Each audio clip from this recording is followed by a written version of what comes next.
And in that meeting I had, what did I ask for, Dmitry? Send observers from your countries here to monitor the election. And that's what it turned into.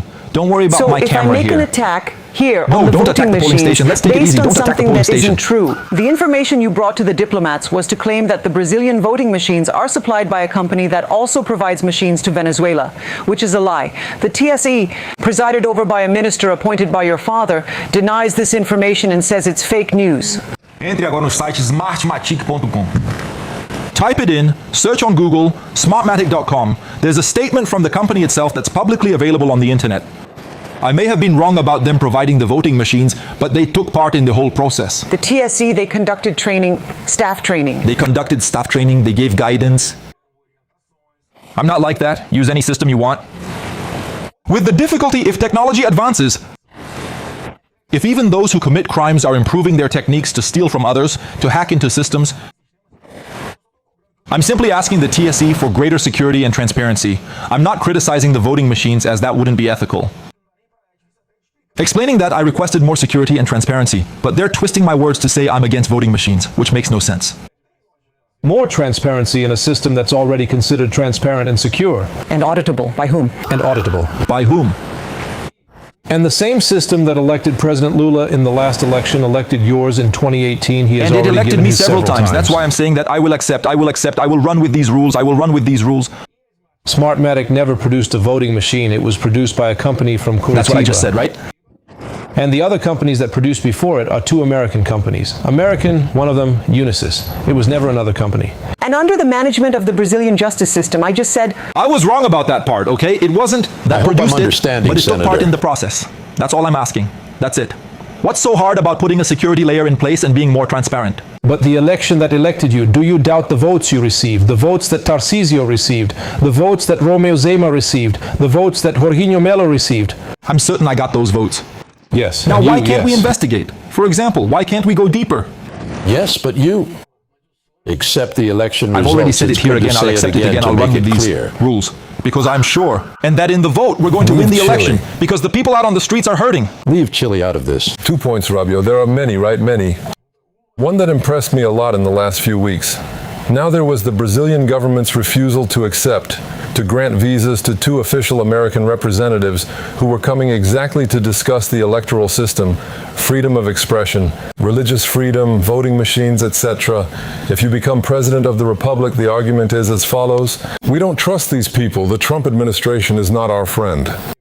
Let's go. You are the president of the republic. There are observers, sometimes a government that's not so friendly, not an ally, not aligned. Appearance, will the visa be granted? Will this be accepted? Chile, that's the crucial question. Why deny it? So what impression does that give, Neg? It makes it seem like you're hiding something. Why do that? Are you just creating a fake issue so I have to talk about voting machines? So I need to take a side? What's wrong, Didier? Anyone can come from anywhere. If you want it open, it's open. You can check. It's safe. If you want to work together, I'm open to it.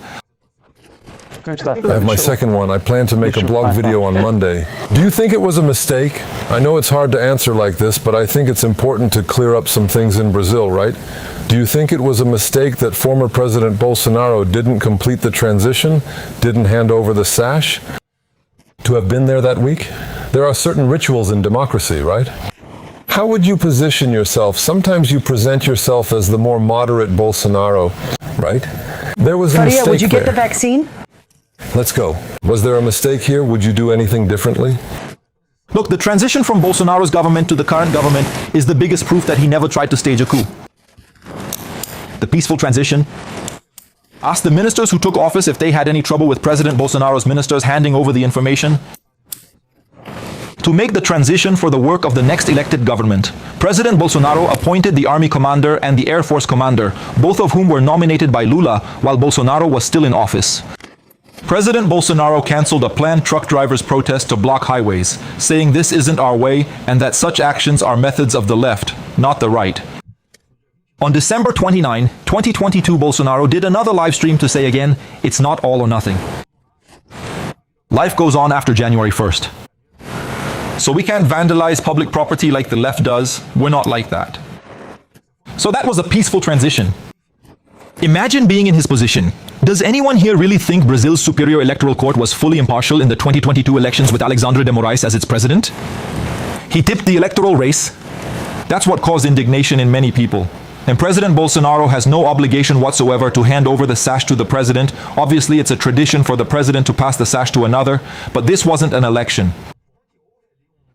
There was an imbalance there in which he felt wronged. He felt harmed. Senador, houve até bloqueio de estradas no dia da eleição. If it were Bolsonaro, he'd have been blocked longer. He was the one who unblocked it and did all he could to prevent it in Brazil. On election day, the Federal Highway Police conducted operations blocking voters from the Northeast from reaching the polls, and even witnesses, people who testified in this case and reported people from inside the Federal Highway Police who received the order. How many people didn't vote because of that? The Electoral Court acted on the same day. Zero. Even Not calling zero, the- it was the Electoral Court. Federal Highway Police doing their job. The After job. being called They to the found money Superior inside a Electoral bus, Court, right? Right? Because the Superior Electoral Court also changed the law so that you couldn't hire buses. The mayor couldn't hire buses. The law says you have to guarantee free transportation. That's the law. They found money inside buses that were taking left-wing people to vote, signs of vote buying, of electoral crimes. Now they're accusing the Federal Highway Police of having done their job. Accusing them of having worked to enforce. Senator. So anything used Adriano as a narrative to build this scenario as if there was any idea, any proposal, any intention from President Bolsonaro to stage a coup, which in fact did not happen. Senator candidate, also because Yeah, let's otherwise go. we can't discuss other topics. How are vice presidency talks going? There have been many negotiations recently, including mention of Teresa Cristina from the PP. The PP declared neutrality. What's the status now? How are you approaching this? Is the PP still an option, or does this statement rule it out? Are you negotiating with Republicanos? Look, Rodolfo, I'm pursuing these relationships with several parties. The conversations are ongoing. We have until August 5th to make a decision. So the conversations are still ongoing, yes. That was a statement today from the president of the Progressistas, but I also saw a statement from President Rueda, who is from União Brasil, saying that he would be in favor of formally joining us on this national ticket. So I think there can still be some kind of dialogue and an attempt to reach a consensus, since it's a federation and there are two big parties. I've also been talking with Republicanos. Everyone knows about my preference to nominate a woman who is prepared and who can add value. For the ticket to have that representation in our proposals, our government plan, and the project for Brazil we're going to present. So in fact, everything is still very open. We have until the 5th to decide, so anything could happen. Senator, how do you assess this difficulty with these alliances with the Centrão parties? Shouldn't everything already be settled by now, etc.? Isn't it the Brazilian right trying to win power? Why is there this reaction? We know that some of these parties in the Northeast support Lula. That's why, because Do you actually see that? the parties are not homogeneous. So there is always within each party, there are these regional preferences. Even within a single party, there are these regional differences. Sometimes the approach in Rio de Janeiro is one way, in Bahia it's another, in Amazonas it's different, and in the south it's yet another. So it's up to me to respect the parties. Based on their regional realities, they decide whether to join the national project. So, if even one party has this reality, just imagine with two parties, which are the two that form this federation. Wasn't a leader from those parties at your convention? Yes, but look, my convention, I got myself elected. look, we'll get there. My convention, the people who helped me build this project were there.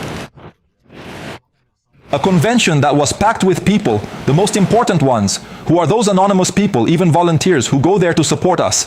Now the conversations are happening. I can't demand people attend. The convention sometimes conflicted with their prior commitments. They weren't at my convention when it happened. Of course, I wanted them there, but they weren't. Yeah, but it was, let's say, a gap in Chile. We were still talking. discussing Now I the read decision. Myself. That's Milei's participation there, which wasn't Look, mentioned the in the connection I make is this. You can see how Brazil is an isolated country internationally today, because Lula manages to fight with the United States, gets tariffs because of him, because of his attacks. He's a bootlicker for China. Gets a 55% tariff on meat exported from Brazil to the United States, which exceeds the quota of 1.1 million tons of meat. He manages to fight with Argentina, because during the campaign, you'll remember, Lula went into Argentina to work against Milei. In fact, there was a complaint made in Argentina that the PT financed something over there in Argentina to ask for votes against Milei. He went there to visit Cristina, who was in prison. He could visit But this someone... money thing, and it wasn't here. Proof of that. Now, in Argentina, this conversation is happening, this accusation over there. Now, Lula managed to pick a fight with Paraguay. Mitri, the current president of the republic, is managing to pick a fight with Paraguay. Out of nowhere, he brings up a historical aggression from But way back, nothing like, the war. like the tone of the Millennium speech here in Brazil. I thought he was reciprocating Milena. Milei wanted to return the favor that Lafez already did in the campaign. A kiss Thank during you. the campaign. Congratulations, because you said everything that many Brazilians would like to say there, because communism really is this evil.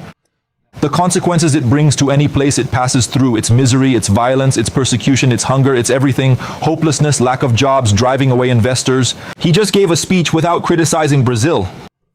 He attacked communism, and just look at who Lula is getting close to internationally these days. Only terrorist groups. He goes to the United States to ask that PCC and Comando Vermelho not be declared terrorist organizations. And this is the president that Brazil has today. Everyone is waiting for a change of government around the world so they can make investments here in Brazil. But, Senator, about the tariffs you mentioned, that Brazil licks China's boots, that was the expression you used. China is an essential trade partner for the economy. I agree. Business. So the Brazilian government needs to have a diplomatic relationship with the United China. States, with It can't Israel, break with Saudi off with Arabia, with China just to Argentina, please with Europe, Donald with Trump. with everyone. Let me just finish, please. He can't break off with China just to please Donald Trump. And then specifically talking about tariffs, your brother, Eduardo Bolsonaro, when Donald Trump imposed the first tariff on Brazil a year ago, he celebrated, and he went on social media to say that this was proof of the success of his efforts for Brazil to be punished by the United States. Today you try to say that all the mistakes regarding American tariffs are the Lula government's responsibility. You don't acknowledge that your brother Eduardo Bolsonaro made a very serious mistake by trading your father's imprisonment for the tariffs. That premise is entirely wrong. Sorry. Do you really think now that Eduardo has coercive power over the United States? He tried to say that to Brazil. What he was denouncing in the United States were the persecutions. It was the lack of freedom that we are witnessing here today in Brazil. That's undeniable, right? You're afraid to post something on social media. You can't talk about certain topics here. Your show can be taken off the air online. If you talk about some subjects that are forbidden, he was there denouncing that. What the President of the United States does is his decision. That same day I opposed the tariffs, but people forget and only mention Eduardo, who never requested tariffs on Brazilian products. Let's remember that. That's Trump's method with everyone.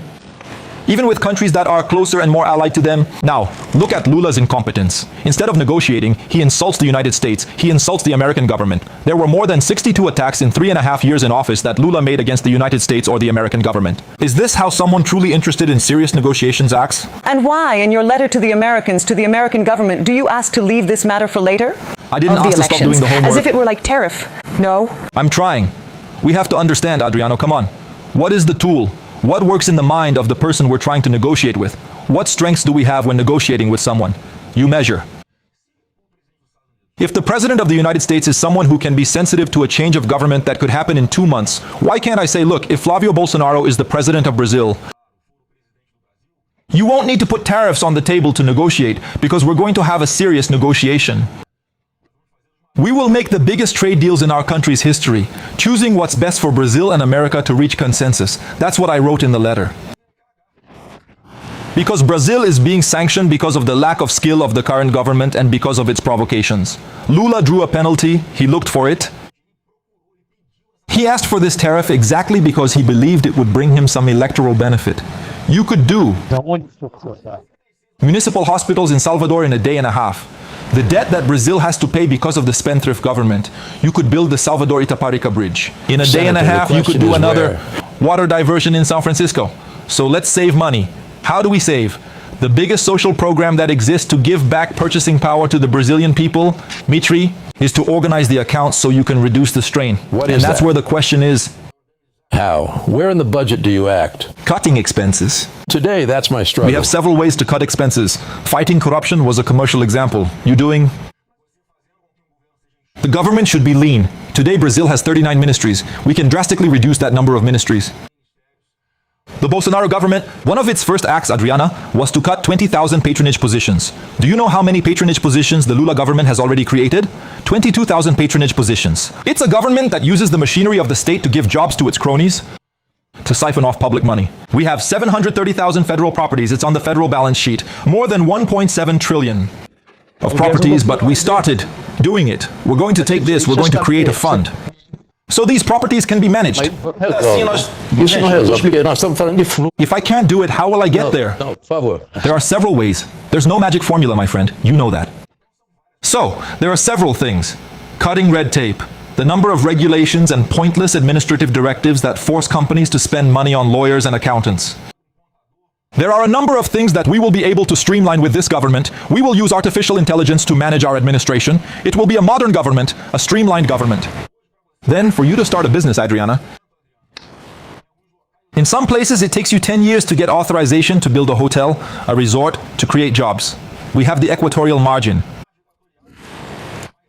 A gigantic oil reserve that the current government also can't get off the ground. The expectation is hundreds of billions of reais that we could collect, Omitri, including changing the model back to a concession system instead of production sharing, so that the money gets into the federal budget faster. We can securitize our debt with more than 200 billion approximately that you can do. No. I'll be very quick.